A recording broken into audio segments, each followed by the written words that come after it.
मिथिलावती नाम की एक नगरी थी। उसमें गुणधिप नाम का राजा राज करता था। उसकी सेवा करने के लिए दूर देश से एक राजकुमार आया।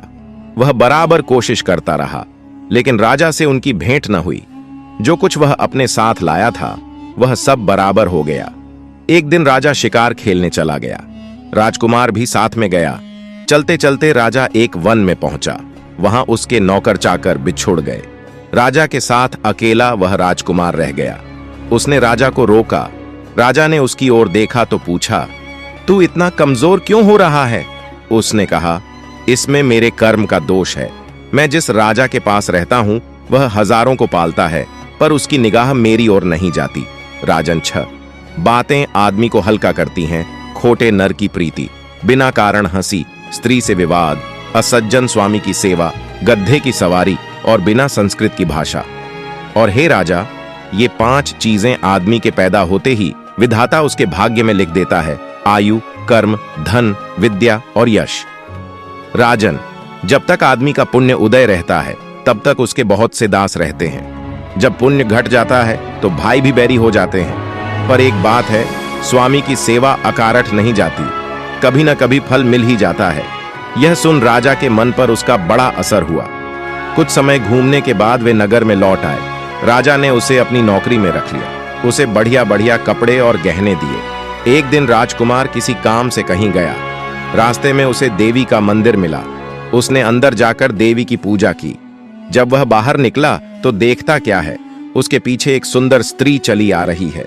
राजकुमार उसे देखते ही उसकी ओर आकर्षित हो गया। स्त्री ने कहा, पहले तुम कुंड में स्नान कराओ, फिर जो कहोगे सो करूंगी। इतना सुनकर राजकुमार कपड़े उतारकर जैसे ही कुंड में छलांग लगाई और गोता लगाया कि अपने नगर में पहुंच गया। उसने जाकर राजा को सारा हाल कह सुनाया। राजा ने कहा, यह अचरज मुझे भी दिखाओ। दोनों घोड़ों पर सवार होकर देवी के मंदिर पर आए। अंदर जाकर दर्शन किए और जैसे ही बाहर निकले कि वह स्त्री प्रकट हो गई। राजा को देखते ही बोली, महाराज, मैं आपके रूप पर मुग्ध हूं। आप जो कहेंगे वही करूंगी। राजा ने कहा, ऐसी बात है तो आप मेरे इस सेवक से विवाह कर लो। स्त्री बोली, यह नहीं हो सकता, मैं तो तुम्हें चाहती हूं। राजा ने कहा, सज्जन लोग जो कहते हैं उसे निभाते हैं, तुम अपने वचन का पालन करो। इसके बाद राजा ने उसका विवाह अपने सेवक से करवा दिया। इतना कहकर बेताल बोला, हे राजन, ये बताओ कि राजा और सेवक दोनों में से किसका काम बड़ा हुआ? राजा ने कहा, नौकर का। बेताल ने पूछा, सो कैसे? राजा बोला, उपकार करना राजा का तो धर्म ही था, इसलिए उसके उपकार करने में कोई खास बात नहीं हुई। लेकिन जिसका धर्म नहीं था उसने उपकार किया तो उसका काम बढ़कर हुआ। इतना सुनकर बेताल फिर पेड़ पर जा लटका और राजा जब उसे पुनः लेकर चला तो उसने 8वीं कहानी सुनाई। यदि आपको हमारा वीडियो अच्छा लगा तो लाइक और शेयर करना ना भूले।